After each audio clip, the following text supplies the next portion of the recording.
Hold the phone, I just watched Stream On, Spotify's news event telling us all how awesome Spotify is and all of their upcoming news for the platform over the next couple of months.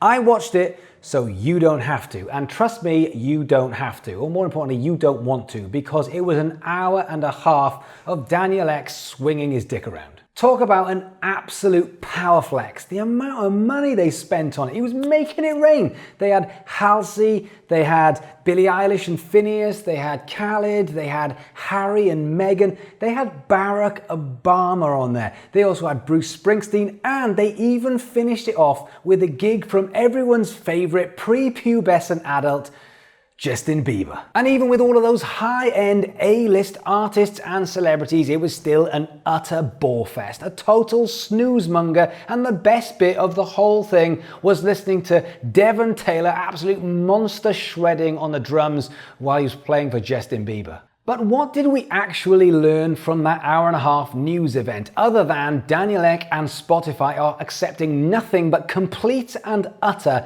global domination when it comes to anything which is audio? Anything at all which is audio or music now falls under the category of Daniel Ek, and if you don't buy into that, we are going to have problems. And I don't know if you've seen it, but every single artist who appeared, it just felt a little bit scripted, a little bit awkward. It felt like whilst they were talking to camera, maybe there was someone just off camera with some kind of knife or gun to their head. It just felt a little bit dirty. But that aside, Daniel Ek has got a massive 2021 plan. Let's dive in, including the first thing, which is he is looking to expand Spotify to 80 new territories.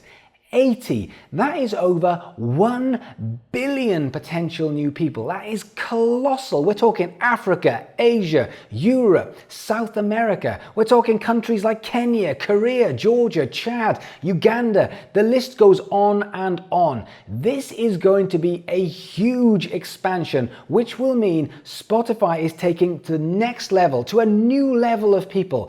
This is pushing Spotify into the new realms that nobody else has managed to be able to conquer. And as well as that massive expansion, there are some brand new features coming to Spotify, including Spotify Hi-Fi. They have recognized that with all of this massive global domination when it comes to the amount of tracks, the amount of audio, what about the quality? And now they've started to look at the quality as well as the quantity. And Spotify Hi-Fi is a way of actually pushing out higher quality audio. Again, this is only for subscribers, and this is for people who are real audiophiles. So for us musicians, something we have been complaining about for a long time is that kind of squashed, compressed sound. He said, don't worry, because we are rolling out a way where the music is going to come to life. It's going to sound better.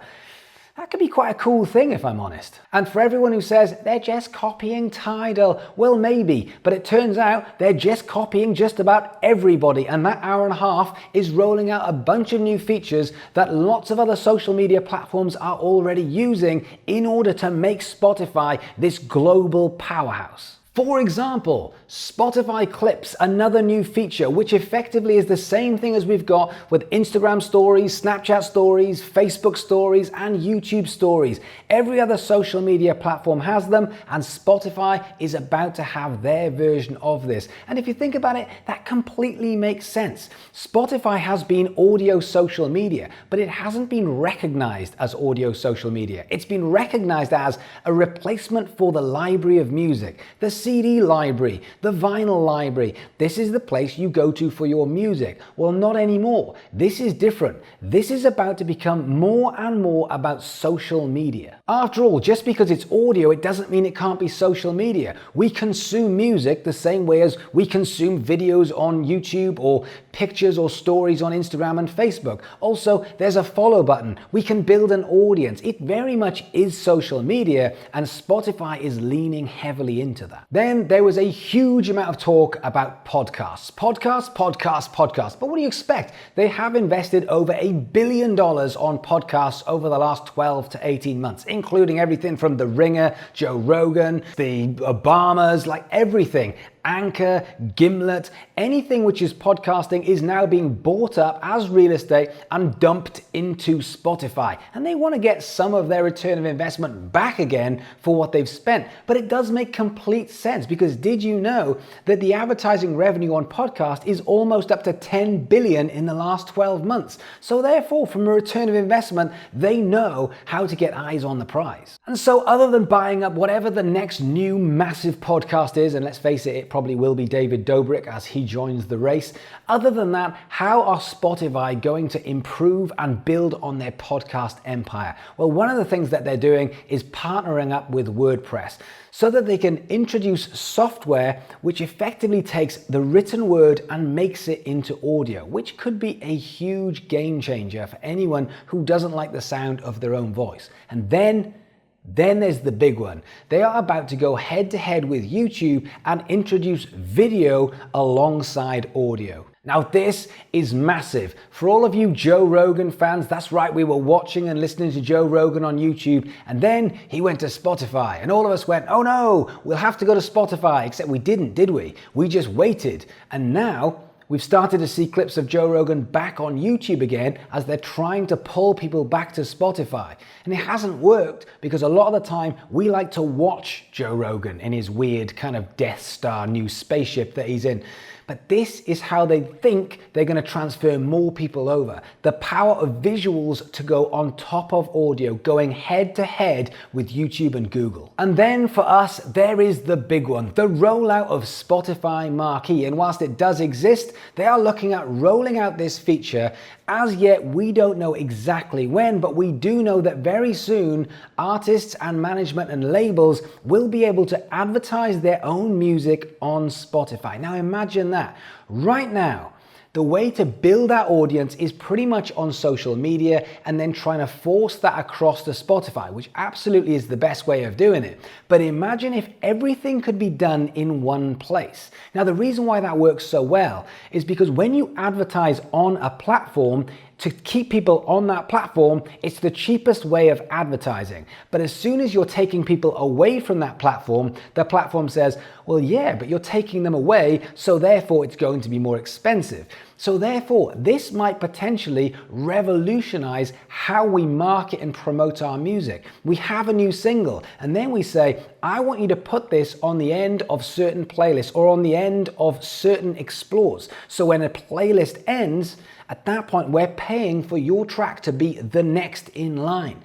This could potentially be a huge game changer for us when it comes to boosting and promoting our art. So whilst we don't know exactly how this is going to work, it's going to be really interesting to see how Spotify integrate adverts into labels and managers and eventually trickling down to independent artists. So as Spotify stake their claim in winning everything audio, how does it affect us? One thing that Spotify says that in 2020 there were 8 million creators, but they predict by 2025, within 5 years, there will be 50 million creators, which means we need to understand how to get cut through that noise and how to improve what you're doing and build that audience now, because this place is about to get as noisy as it has ever been. Spotify is still the best vehicle when it comes to getting your music heard, and it's the best way of actually using the music to build an audience and from there build a return of investment. But as we are aware, Spotify does not pay a lot from its streams, something that was very, very much glossed over in the hour-and-a-half big dick swinging contest of that video.